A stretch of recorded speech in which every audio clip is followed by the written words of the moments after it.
एक त्रिभुज यहाँ नजर आ रहा। एक त्रिभुज में देखो, इस त्रिभुज में क्या बोला गया, ए बी सी एक त्रिभुज है। यहाँ ए हो गया, यहाँ बी हो गया, यहाँ सी हो गया, एक त्रिभुज है। इस एबीसी त्रिभुज में बोला गया है एडी भुजा बीसी, बीसी का लंब समद्विभाजक है। एडी होगा यहाँ पर, एक एडी है, ए और डी, वो जो है वो बीसी पर है। किस पर? बीसी पर लंब और समद्विभाजक। लंब मतलब कि 90 डिग्री, इधर भी 90 डिग्री, इधर भी 90 डिग्री, ये लंब हो गया। और समद्विभाजक का मतलब होता है कि ए जो हो गया बीडी और यहाँ से हो गया सीडी, इसको भी दोनों का आपस में बराबर कर देता है। समझ में आ गया? क्वेश्चन क्या बोला है कि त्रिभुज एबीसी में एडी जो है, ये जो एडी है वो बीसी पर लंब समद्विभाजक है। लंब मतलब होता है 90 डिग्री, तो यहाँ भी 90 डिग्री, इधर भी 90 डिग्री कर दिया। और समद्विभाजक मतलब ये जो भुजा था बीसी, उसको दो टुकड़ा में बराबर बराबर कर दिया, बीडी और सीडी। पता चल गया? इसके बाद हम लोग को दर्शाना है कि त्रिभुज एबीसी एक समद्विबाहु त्रिभुज है। समद्विबाहु त्रिभुज है जिसमें एबी और एसी बराबर होना चाहिए। एबी और एसी क्या होना चाहिए? अब देखो जो दिया है उसको पहले लिख लेंगे, ध्यान देने का क्या दिया है। क्वेश्चन को उतार दो कि त्रिभुज एबीसी में एडी भुजा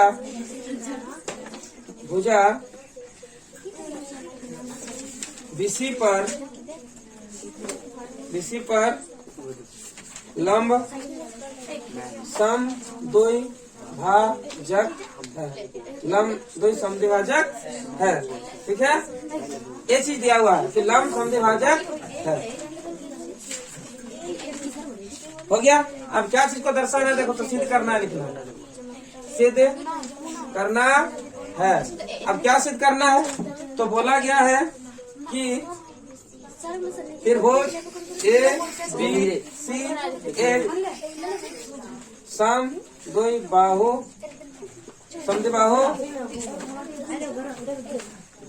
त्रिभुज है। समद्विबाहु त्रिभुज है जिसमें एबी और एसी बराबर है। एबी और एसी को बराबर करना है, ये चीज को प्रूव करना है। समझ में आ गया? तो देखो ए बी सी एक समद्विबाहु त्रिभुज मतलब कि इसमें दो भुजा को हम लोग को बराबर करना है, ठीक है।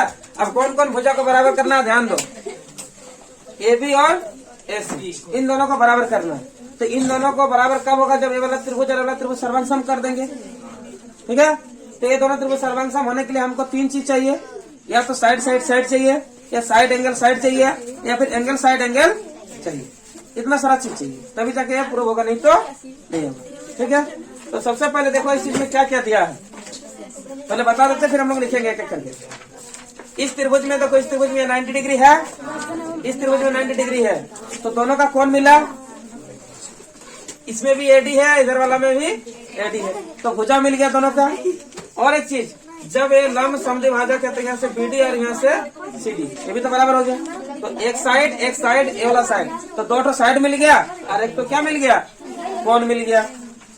तो साइड एंगल साइड सर्वांग समता से प्रूव हो जाएगा, और सीपी सीडी से दोनों क्या हो जाएगा? बन जाएगा। अब देखिए सबसे पहले ध्यान दो, तो हल्ला मत करो। देखो प्रमाण लिख लिए। इस प्रमाण में क्या करना है? लिखना है पहले इधर वाला त्रिभुज A B D, A B D, और कौन सा त्रिभुज ले लिए?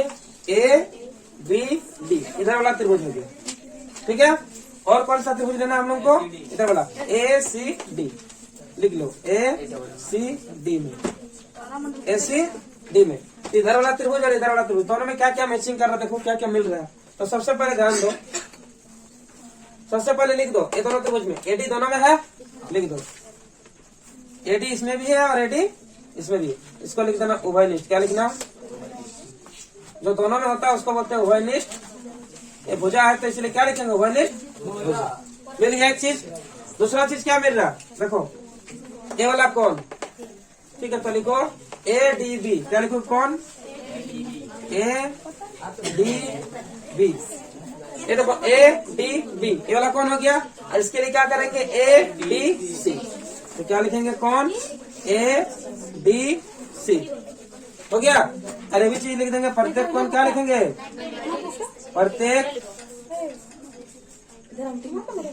कौन 90 डिग्री, प्रत्येक कौन 90 डिग्री। उसके बाद यहाँ से होगा बीडी और यहाँ से होगा सीडी। पहले लिख लेंगे बीडी, उधर लिख देंगे सीडी। कारण लिख देना, क्या लिखोगे कि एडी बीसी को समद्विभाजित करता है, ठीक है। ये कारण लिख दो, क्या लिखोगे, एडी रेखा बीसी को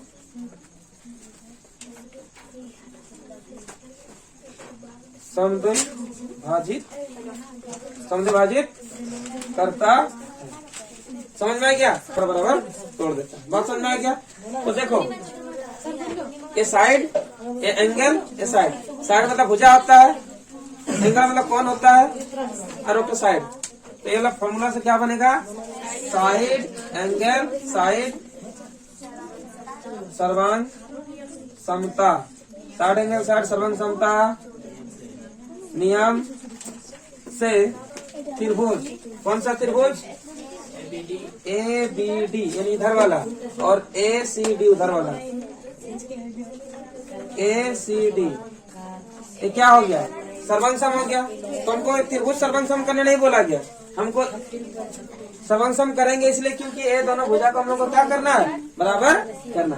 तो ये सर्वांग सम हो गया, दोनों त्रिभुज सर्वांग सम हो गया। तो इसीलिए क्या लिख देंगे आगे, सर्वांग सम हो जाने के कारण लिखेंगे सी पी सी टी से। सर्वांग सम हो गया, मैं जगह नहीं यहाँ लिख देना ना। तो सीपी सी टी से क्या हो जाएगा, ए बी और ए सी, ए बी और ए सी क्या हो जाएगा, बराबर हो जाएगा। एक प्रूफ करना था, लेकिन उसमें लिख दिया है वाला चीज कि ए बी सी, इसे लिखता होता। दोनों का मतलब एक ही होता है। अगर ये दोनों भुजा को बराबर कर दिया तो ये वाला एबीसी त्रिभुज क्या समद्विबाहु त्रिभुज हुआ कि नहीं हुआ। समद्विबाहु त्रिभुज में दो भुजा बराबर होना चाहिए, तो इसमें ए वाला और ए वाला बराबर हो रहा है, ठीक है। तो लिख दो ये दोनों बराबर है, अतः त्रिभुज ए बी सी एक क्या है, समद्विबाहु त्रिभुज है। अब कर दो प्रूफ, इसका आंसर है।